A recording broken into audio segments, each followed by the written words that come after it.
L'Enfant ébranlé est un manga en un seul volume et en grand format. Il contient environ 400 pages et il est paru cette année aux éditions Kana. Alors oui, j'ai bien dit manga malgré le fait que l'auteur soit chinois. Dans la préface, l'éditeur qualifie lui-même les œuvres de l'auteur de manga. Donc j'imagine que ces œuvres sont publiées au Japon et que c'est pour ça qu'on peut les qualifier de manga. Mais je n'ai pas plus d'informations que ça, donc si jamais vous en savez plus, n'hésitez pas à informer tout le monde dans les commentaires.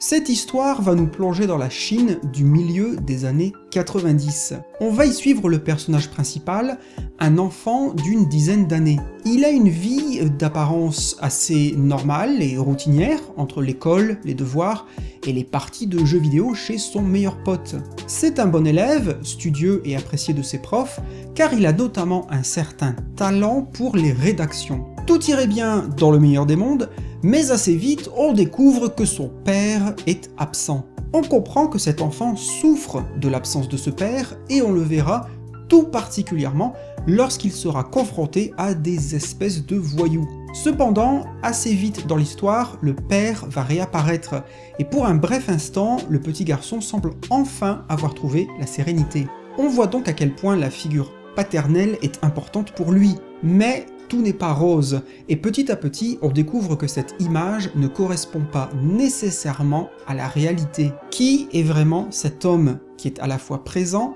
et absent? Les mauvaises rencontres que ce petit garçon a faites vont-elles avoir des conséquences sur sa vie? On pourrait qualifier cette œuvre de tranche de vie, dramatique et réaliste. Ici, on va simplement suivre la vie au jour le jour de notre petit garçon, et à travers lui, on verra les différentes relations entre les personnages, que ce soit ses camarades de classe, ses amis ou encore sa famille. C'est une histoire qui est très terre à terre et qui du coup peut potentiellement parler à beaucoup d'entre vous. L'auteur met en scène un moment charnière dans la vie de chacun. Ce garçon est encore un enfant, cela apparaît très clairement dans son comportement et dans son emploi du temps. En dehors des heures de cours, il passe beaucoup de temps à jouer aux jeux vidéo, à lire des mangas, ou encore à pêcher des crabes et des poissons dans la rivière d'à côté. Mais en même temps, il est à un âge où on sort justement de l'enfance innocente. Il commence à se rendre compte de certaines choses en observant et en écoutant les adultes. Par exemple, parce que l'enfant est témoin des interactions entre son père et sa mère, il devine bien que certaines choses ne vont pas, mais il n'est pas encore en âge de tout comprendre.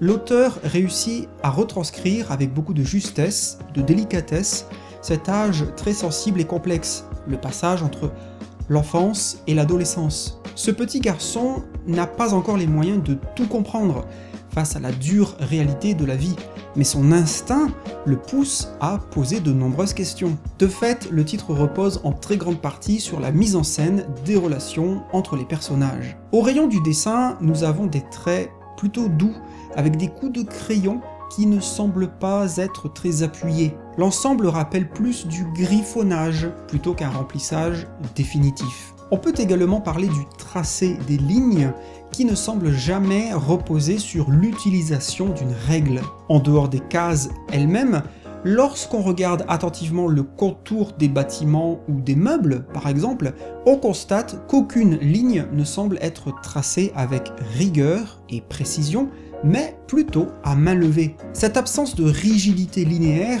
combinée à cette idée de griffonnage ou de hachurage, vient s'associer à l'idée d'aquarelle. Ceci est d'autant plus visible dans les toutes premières pages, car elles sont en couleur. On constate alors immédiatement un choix de couleurs pastel et quelque peu délavé. Ce choix se prolonge dans tout le livre, malgré l'absence de couleurs. Tous ces éléments visuels combinés offrent donc un dessin doux et organique. On est ici aux antipodes de certains dessinateurs comme Hiroya Oku, qui lui propose un dessin très informatique, et on est beaucoup plus proche de dessinateurs comme Fumio Kuno, entre autres. on y retrouve cette idée de dessin vivant, et qui donc tombe à pic dans le cadre d'une histoire qui repose majoritairement sur les personnages, leurs relations et leurs sentiments. Pour ce qui est de mon avis très personnel, j'ai beaucoup apprécié cette lecture car j'avoue que je me suis parfois retrouvé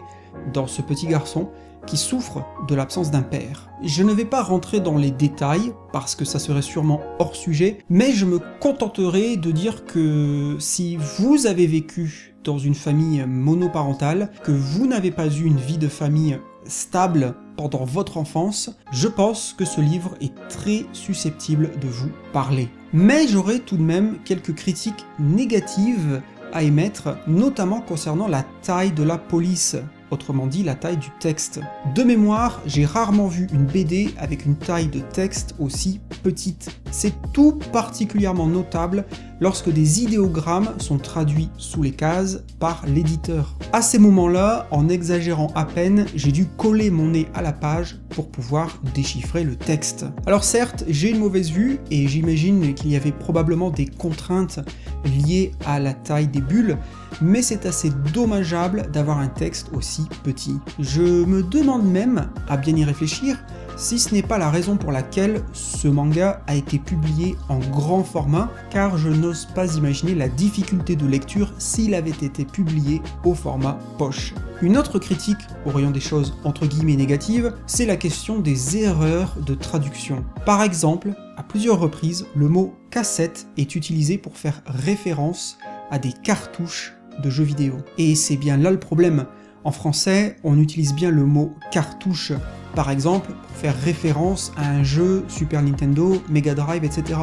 Et certainement pas le mot cassette. C'est une erreur assez flagrante et étrange, vu la popularité des jeux vidéo en France. Un autre exemple beaucoup plus discret, et que seuls les vieux joueurs de jeux vidéo tels que moi auront repéré, c'est une référence au fameux jeu Probotector ou Contra.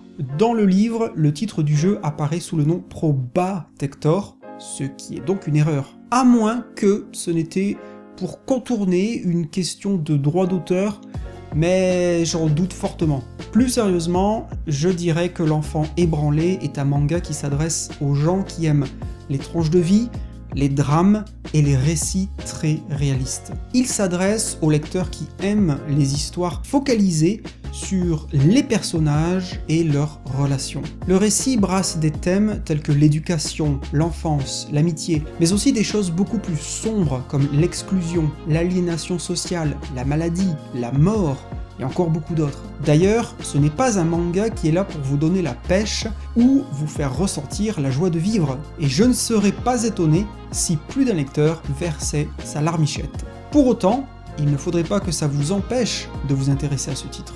Encore une fois, pour moi, ça a été une lecture vraiment agréable, et malgré ces 400 pages, je l'ai lu quasiment d'une seule traite. Voilà, c'était donc mon petit avis sur la question, et j'espère humblement que cette vidéo vous aura éclairé, et qui sait, vous aura donné envie de lire ce livre. Je vous remercie sincèrement d'avoir regardé cette vidéo, et je vous dis à bientôt sur Orion Manga pour de nouvelles aventures. Bye bye tout le monde!